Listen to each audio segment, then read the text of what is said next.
Oke, bismillahirrahmanirrahim. Assalamualaikum warahmatullahi wabarakatuh. Waalaikumsalam warahmatullahi wabarakatuh. Selamat siang anak-anakku sekalian. Siang.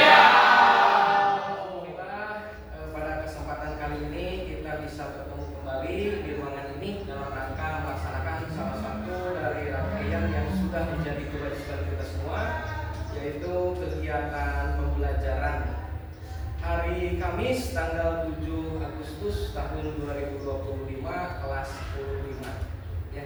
Di siang hari ini walaupun dalam keadaan lelah ya, tenaga sisa, kita punya jam terakhir pada mata pelajaran Bapak di informatika, tapi mudah-mudahan semangat kalian masih tetap terjaga sampai nanti selesai di akhir pembelajaran. Kelas 10-5, siapa yang tidak hadir? Abhan. Mana? Sakit Pak. Abhan. Alia juga tidak ada? Ya.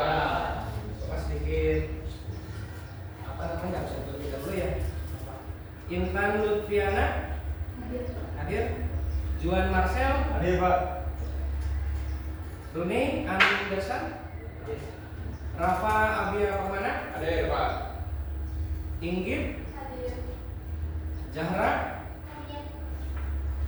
Umairani, Riyadi. Hadir. Yang tidak hadir siapa tadi teh? Abhan. Abhan, Ya. siapa? Alia. Kemana? Iya, dua-duanya Pak. Dua-duanya sakit. Abhan sama Alia. Yang lainnya hadir semua ya, sudah di absen semua. Oke, untuk mengefisienkan waktu, Bapak akan langsung saja. Kita akan langsung mencoba membahas terkait dengan materi yang akan kita coba bahas pada pertemuan kali ini pada mata pelajaran informatika terkait dengan coding dan kecerdasan artifisial, materi pengoperasian, pengaplikasian dan kolaborasi perangkat kecerdasan artifisial. Nah, capaian pembelajaran pada pertemuan kita kali ini, kalian sebagai peserta didik itu mampu memahami dan mengidentifikasi konsep dasar kecerdasan artifisial serta mengoperasikan berbagai perangkat yang menggunakan AI dalam kehidupan sehari-hari. Kalian juga sebagai peserta didik dapat mengaplikasikan AI untuk menyelesaikan masalah dan berkreasi di berbagai bidang melalui kolaborasi. Peserta didik mampu menggunakan alat-alat AI generatif untuk menghasilkan konten. Ini mudah-mudahan capaian pembelajaran yang kita coba pelajari pada pertemuan siang hari ini bisa dapat tercapai ya. Nah, untuk tujuan pembelajarannya, setelah menyelesaikan pembelajaran ini, kalian sebagai peserta didik diharapkan mampu yang pertama mengidentifikasi perangkat AI, yang kedua mengoperasikan alat AI sederhana, yang ketiga menganalisis aplikasi AI, yang keempat berkolaborasi dengan AI, yang kelima menilai dampak AI, dan yang keenam adalah bersikap bijak ketika menggunakan aplikasi AI. Nah, sebagai pertanyaan awalan gitu ya, sebagai pertanyaan pemantik, Bapak kasih pertanyaan terlebih dahulu. Yang pertama itu apa sih itu AI ya? Dari AI itu seperti apa AI itu? Nah, menurut Russell dan Norvig pada tahun 2021 dalam Artificial Intelligence atau AI itu mengklasifikasikan ke dalam 4 pendekatan utama. Jadi menurut ahli atau menurut pakar itu AI itu dibagi kepada 4 klasifikasi kelasnya. Ya, yang pertama tentang sistem yang berpikir seperti manusia, yang kedua bertindak seperti manusia, yang ketiga berpikir secara rasional, dan yang keempat adalah bertindak secara rasional. Nah, ini yang disebut dengan AI atau kecerdasan artifisial menurut Russell dan Norvig pada tahun 2021. Mereka adalah seorang ahli atau seorang pakar ya. Nah, yang berikutnya, apa itu kecerdasan kecerdasan buatan. Kecerdasan buatan itu adalah teknologi yang memungkinkan mesin melakukan tugas yang biasanya membutuhkan kecerdasan manusia. Kemudian kecerdasan artifisial juga adalah membantu menyederhanakan pekerjaan, meningkatkan efisiensi dan menghemat waktu. Jadi dengan adanya kecerdasan artifisial untuk saat ini, ketika menggunakan aplikasi AI atau kecerdasan artifisial itu diharapkan bisa membantu seorang user atau seorang pengguna ketika menyelesaikan sebuah pekerjaan. Ya, karena mau tidak mau sebuah aplikasi dibuat, sebuah teknologi dibikin itu mau tidak mau teknologi itu harus bisa menyelesaikan sebuah permasalahan yang ada dengan cepat gitu. Yang tadinya dianggap pekerjaannya susah, yang tadinya dianggap pekerjaannya itu ribet gitu ya, tapi dengan adanya sebuah teknologi yang baru itu harus bisa menyelesaikan pekerjaan tersebut dengan cepat dan dengan seperti itu. Nah, yang berikutnya ini di sini ada 3 contoh aplikasi AI. Ya. Nah, mungkin bukan sesuatu yang baru untuk kita semua, masuk untuk kalian juga. 3 contoh aplikasi AI yang sangat banyak digunakan oleh seorang pengguna. Yang pertama itu ada yang disebut dengan Gemini, ya. Nah, Gemini ini bukan tipe dari handphone BlackBerry, bukan. Kalau dulu ada, kalau BlackBerry ada punya tipe Gemini. Nah, kalau Gemini ini maksudnya adalah aplikasi AI yang perangkat AI untuk tugas multifungsi. Sebelumnya Bapak mau tanya dulu kepada kalian, apakah di antara kalian ada yang sudah pernah menggunakan aplikasi AI pada tipe Gemini? Ada yang bisa menjelaskan? Boleh angkat tangannya. Untuk apa sih Gemini itu? Boleh angkat tangannya? Pak. Ya, apa? Kalau menurut saya, Ya, gimana? aplikasi AI ini berfungsi untuk tentunya membantu seorang manusia atau individu kita dalam membutuhkan sesuatu. Contoh misalnya kita sedang mencari jawaban yang pembelajaran itu tidak ada di buku paket. Jadi AI ini masih bisa membantu kita menemukan jawaban tersebut. Ya.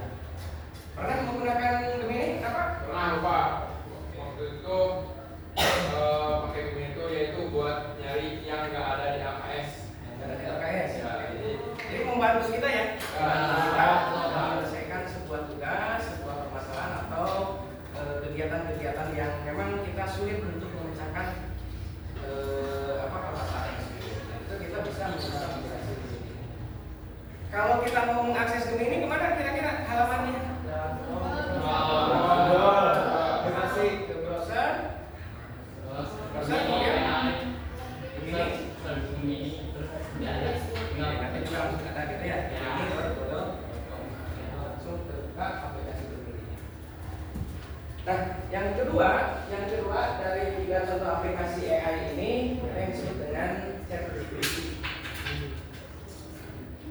Yang mana ChatGPT ini adalah model bahasa yang ramah dan mudah digunakan. Ada yang pernah membuka atau menggunakan ChatGPT? Untuk kegiatan apa kamu?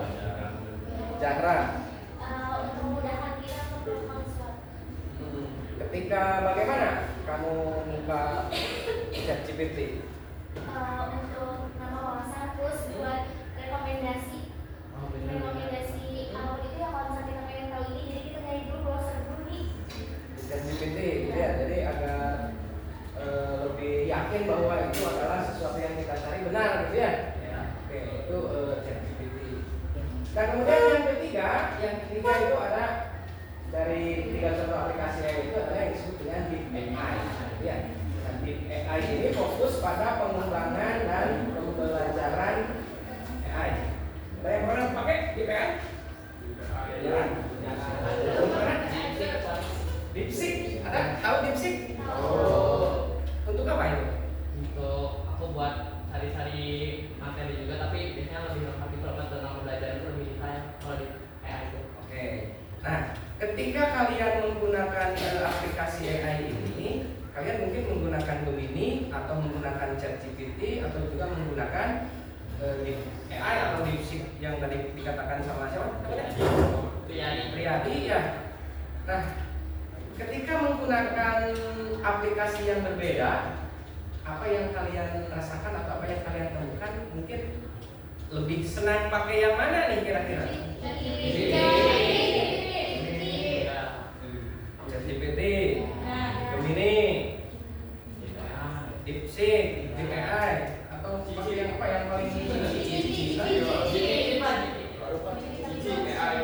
apa nama? Cici. Ya. Ada lagi ya? Ada. Jadi apa namanya aplikasi AI ini dengan berkembangnya pada kegiatan kita sehari-hari itu sangat cepat sekali ya untuk ada bertambahnya aplikasi-aplikasi AI sebagai pembantu kita seorang user atau pengguna ketika menggunakan aplikasi AI ini. Nah, tapi biasanya itu relatif juga ya, relatif ketika kita ditanya kita senang pakai yang mana nih, pas saya senang pakai Gemini, saya senang pakai ChatGPT, atau saya senang pakai AI. Itu tergantung dari kita ketika sering menggunakannya ya. Tapi Bapak sarankan ketika kalian menggunakan aplikasi AI ini untuk mencari apapun itu atau untuk membuat apapun itu, tolong jangan ditelan secara bulat-bulat. Ya. Tolong jangan ditelan secara bulat-bulat. Kalian harus bisa diam dulu ya, harus bisa memfilter informasi yang dikeluarkan oleh AI tersebut. Apakah ini memang informasinya sesuai atau misalkan tidak sesuai dengan apa yang kita cari. Itu ya. Itu 3 contoh aplikasi AI. Yang pertama Gemini, yang kedua ChatGPT, yang ketiga AI. Dan masih banyak lagi sebenarnya aplikasi-aplikasi AI yang bisa membantu memudahkan pekerjaan. Nah ini Gemini, kemampuan utama Gemini itu teks dan bahasa, menerjemahkan, meringkas, menghasilkan teks yang kreatif, menjawab pertanyaan. Keterampilan lainnya misalnya image generation, audio processing dan lain-lain. Kemudian contoh kasusnya menerjemahkan dokumen dari bahasa Inggris ke Indonesia, merangkum artikel panjang, menulis email. Itu kita bisa mengaplikasikan aplikasi AI Gemini ini pada hal-hal yang tadi disebutkan ya, sebagai contoh kasus. Nah kemudian yang kedua, ChatGPT, kemampuan utama ChatGPT itu tentang percakapan, menjawab pertanyaan, memberikan saran dan berinteraksi seperti manusia, generasi teks, menulis cerita, puisi, dan sebagainya. Kemampuan teksnya memahami dan menjelaskan pertanyaan yang kompleks. Contoh kasus ketika menggunakan ChatGPT itu menjawab pertanyaan umum tentang topik tertentu, menulis cerita pendek, mengenerate audio untuk komunikasi. Nah kemudian yang ketiga, ini aplikasi AI ada Sleep AI. Kemampuan AI itu perangkat untuk mengembangkan model AI, alat dan layanan untuk membuat melatih dan menguji model AI. Pemanfaatan datanya membantu dalam analisis dan pengolahan data untuk model AI. Contoh kasus ketika menggunakan AI itu membuat model prediktif secara sederhana untuk bisnis, kemudian menangani data besar dalam sebuah proyek.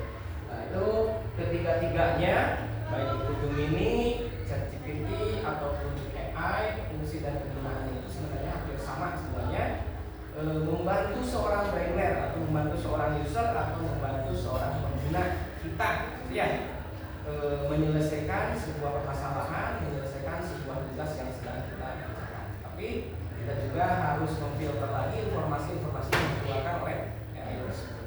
Ya, harus bisa memfilternya. Nah, mengaplikasikan 3 jenis perangkat kecerdasan artifisial atau KA untuk menyelesaikan tugas sederhana.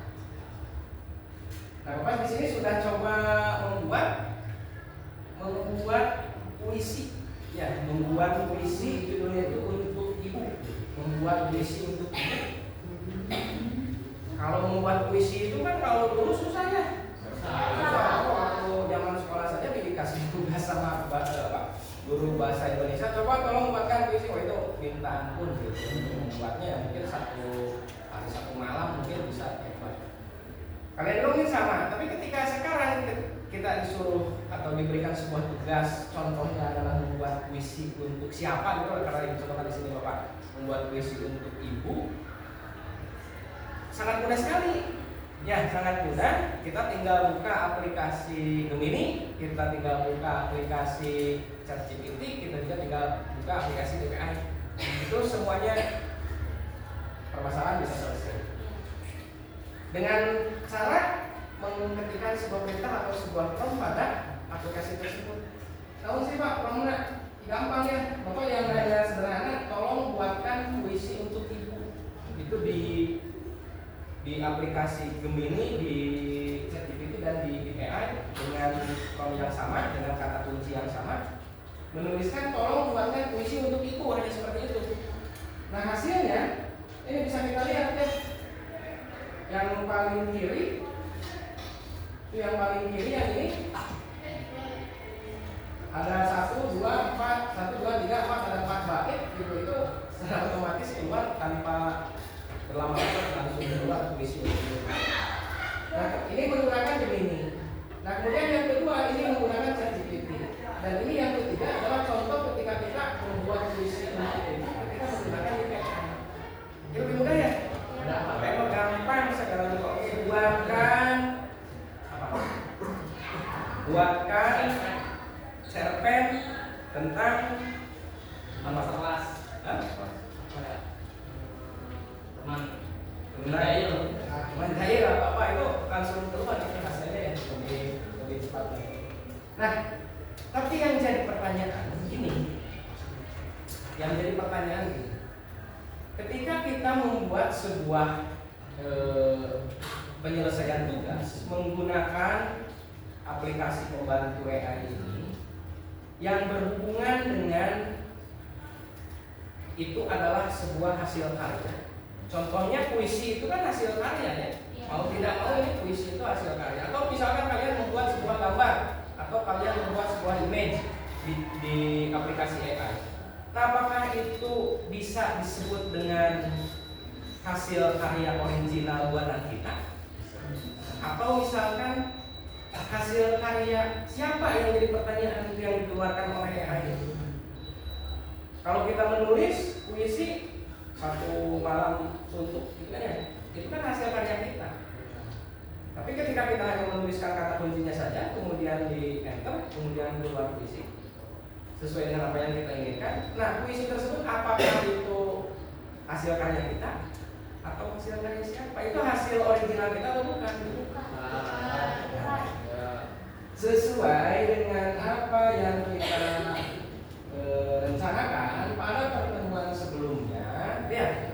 Nah, Bapak sudah memberikan tugas kepada kalian untuk membuat kelompok sebanyak berapa kelompok kemarin kan? 6 kelompok. Satu kelompoknya 6 orang, ya. Nah, tugasnya juga sudah Bapak informasikan di pertemuan sebelumnya. Apa? Kalian harus mencari informasi terkait dengan apakah karya seni yang dibuat oleh AI itu dapat disebut sebagai karya seni original buatan kita atau tidak, gitu kan ya? Nah, mudah-mudahan kalian sudah mengerti dan mengerjakan di rumah ya, tiap kelompoknya membahas, karena untuk pertemuan sekarang kita akan mengaplikasikannya dengan cara skenario diskusi kelompok, yaitu melakukan sebuah debat pro dan kontra. Nanti ada yang pro, apakah karya seni itu ketika dibuat oleh AI sebagai karya seni original kita. Nanti ada yang kontra juga, apakah karya seni yang dibuat oleh AI itu dapat disebut sebagai karya seni original kita atau bukan. Oke, ada yang sudah siap? Kelompok berapa? Siap. Ya, Kontra Pak. Kelas 10-5 ini paling jago gitu.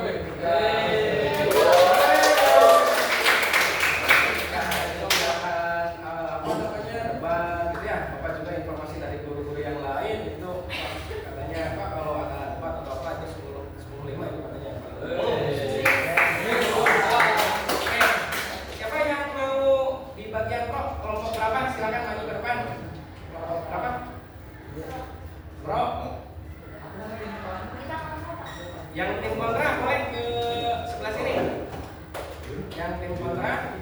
Yang tim pro mana?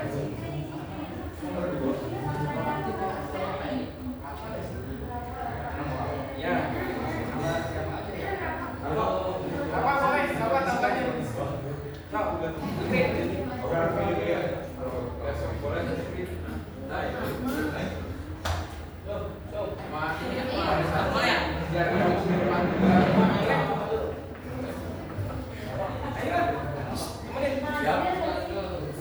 Bapak boleh kemudian Bantuan Pak, kemenangan ini. siapa Kita kelompok di siapa? sini. Kelompok perempuan milik Pak. Harus milik Pak. Ya, jadwalnya mana ya? Perempuan itu kurang. Gergaji. Saya orang perempuan.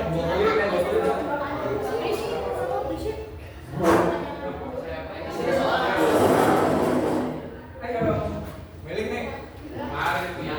Ya. Boleh, nih. Kelas 10.5. Perhatikan semuanya, anak-anakku sekalian. Di depan kalian sudah ada 2 kelompok perwakilan. Nanti untuk kelompok yang lainnya kita lanjutkan minggu depan. Ya, coba yang ini sebagai contoh di minggu sekarang kita akan coba buat pro dan kontra tentang diskusi kelompok. Topik debatnya itu adalah apakah karya seni yang dibuat oleh AI itu dapat disebut sebagai karya seni original atau tidak.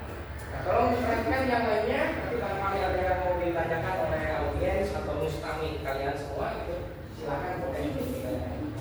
Bapak kasih waktu sekitar tidak lebih dari 10 menit ya untuk debatnya ini. Silakan boleh dimulai dari tim pro atau dari tim kontra. argumen pemerintah itu dimulai dari argumen kontra. Oke, boleh. Dari pro. Ya, dari pro dulu. Bagaimana? Apakah karya seni yang dibuat oleh AI dapat disebut sebagai karya seni yang original? Berdiri Pak. Semua Boleh duduk, boleh berdiri. perwakilan. Oke. Perkenalkan, nama saya Zikri Wahyudi Junior. Di sini saya berada di dalam tim pro dan saya ingin berpendapat tentang apakah karya AI bisa disebut sebagai karya original.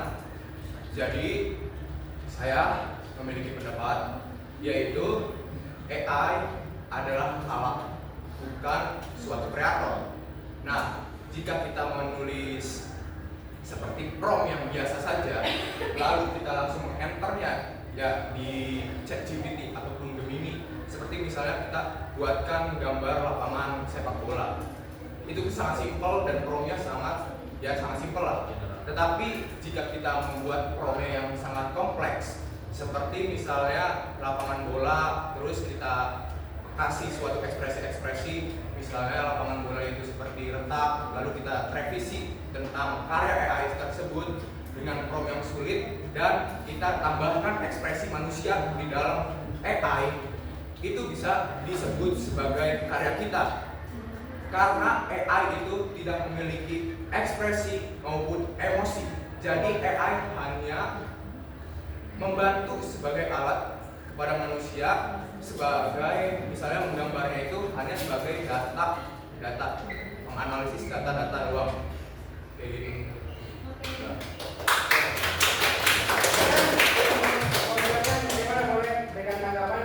Oke, assalamualaikum warahmatullahi wabarakatuh. Shalom, Om Swastiastu, Namo Buddhaya, dan salam kebajikan bagi kita semuanya. Kepada Bapak pengajar informatika yang saya hormati, di sini kami dari tim kontra sangatlah tidak setuju mengenai karya seni yang dibuat oleh AI itu dapat disebut karya original. Karena mengapa? Karena yang perlu kita ketahui adalah saudara-saudari yang kita hormati, lawan debat yang saya hormati juga. Jadi hari ini kita tidak sekedar memperdebatkan definisi teknologi, tetapi kita memperdebatkan tentang perjuangan makna seseorang untuk menciptakan karya seni itu sendiri. Lalu juga yang pertama, karya seni itu adalah jeritan jiwa, bukan hasil coding dingin tanpa rasa. Perlu kita ketahui, untuk menciptakan karya seni tersebut itu tidak boleh hanya spontan atau refleks begitu saja, tetapi harus menggunakan rasa, menggunakan makna, menggunakan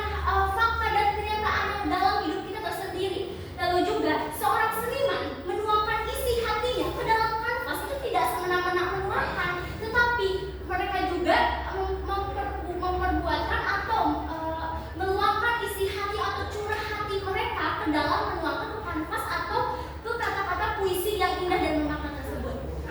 Dan AI itu hanya merespon perintah, bukan untuk menciptakan karya seni itu sendiri. Ia tidak tahu rasanya kehilangan ibu, tetapi ia itu hanya menjalankan perintah. Lalu selanjutnya juga akan dijelaskan oleh teman saya. Oke, selanjutnya guru yang saya hormati serta teman-teman debat yang saya hormati juga, selain itu AI itu tergantung pada data yang ada, bukan merupakan hasil karya sendiri. Sehingga AI itu mengumpulkan data dan bisa disebut menduplikasi atau mencuri dari karya-karya orang lain. Apabila mencuri atau menduplikasi karya orang lain itu dapat disebut karya sendiri? Tidak. Oleh karena itu, karya seni yang dibuat oleh AI tersebut tidak dapat didefinisikan sebagai karya seni orisinal karena tidak memenuhi syarat-syarat yang telah ditentukan.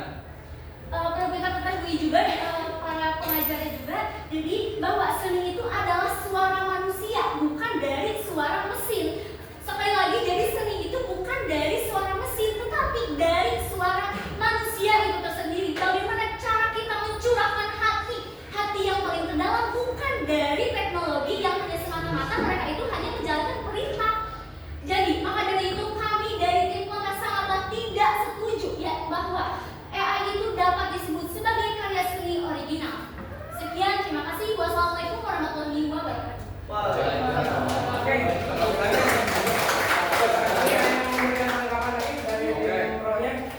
Jadi saya ingin berpendapat lagi. Berarti di sini tim kontra juga setuju bahwa AI itu adalah alat kan? Karena AI itu tidak bisa seperti kreator yang meluangkan ekspresinya dalam lukisan kan? Berarti alat. Benar tidak? Oke, instruksi saudaraku. Jadi perlu kita ketahui bahwa tim pro itu menyebutkan harusnya itu memperdebatkan itu yaitu mengenai argumen itu harus setuju bahwa AI itu adalah karya seni original. Dan kami sebagai tim kontra itu harus memperkenalkan argumen kami, yaitu mengenai bahwa AI itu tidak dapat disebut dengan karya seni original karena karya seni original itu hanya bisa dituangkan oleh manusia itu sendiri, bukan dari teknologi atau mesin. Oke. Lalu sebenarnya AI itu seperti kamera di HP kita. Kalau kita mengambil gambar dengan HP kita, pastinya itu kan ada namanya pekerjaan fotografer. Dan kalau karyanya bagus, itu kan bisa dianggap sebagai karya kita, bukan karya kamera HP itu. Intinya saudaraku, jadi tadi menyebutkan bahwa itu hanya perintah, tetapi perlu kita ketahui bahwa seni yang diciptakan oleh AI itu hanyalah bayangan asli dan itu tuh bukan dari jiwa yang ada. Karena mengapa? Karena ketika seni bisa dihasilkan dalam hitungan detik, apakah itu bisa disebut dengan seni? Bahkan seni itu harus dilalui dari proses-proses yang ada, bukan dari hitungan detik. Seni itu terjadi ketika ada jiwa-jiwa yang penuh rasa dan penuh makna itu ditimbulkan dan menimbulkan suatu karya seni itu sendiri dan menimbulkan bahwa karya seni itu banyak makna dan banyak arti di balik karya seni itu sendiri. Oke, terima kasih kelompok 1 dan kelompok 2 teman-teman. Kembali lagi ke tempatnya. Nanti kita lanjutkan lagi yang cukup menarik ya untuk kita saksikan. Jadi, Bapak sengaja membuka tema terkait dengan apakah karya seni atau sebuah karya yang dihasilkan oleh AI itu bisa disebut sebagai produk original atau tidak. Karena memang harus ada obrolan lebih jauh lagi ya. Karena kalau dulu kan mau membuat sesuatu itu sangat sulit. Ketika membuat puisi ya mungkin satu malam suntuk. Ketika dulu Bapak mau membuat gambar pakai aplikasi Corel, pakai Photoshop, mungkin beberapa hari ketika mendesainnya. Tapi kalau sekarang dengan adanya aplikasi AI tersebut hanya memasukkan sebuah prompt yang kita masukkan, kemudian di enter, keluar hasil jadi, gitu ya. Nah itu lebih mudah, makanya harus ada perbincangan lebih jauh lagi terkait dengan produk AI itu apakah termasuk kepada produk yang original atau misalkan ya. Terima kasih kelompok 1 dan kelompok 2 yang sudah memberikan argumennya gitu ya di pertemuan kali ini. Ini nanti sebagai contoh untuk kelompok-kelompok yang lainnya di pertemuan yang selanjutnya.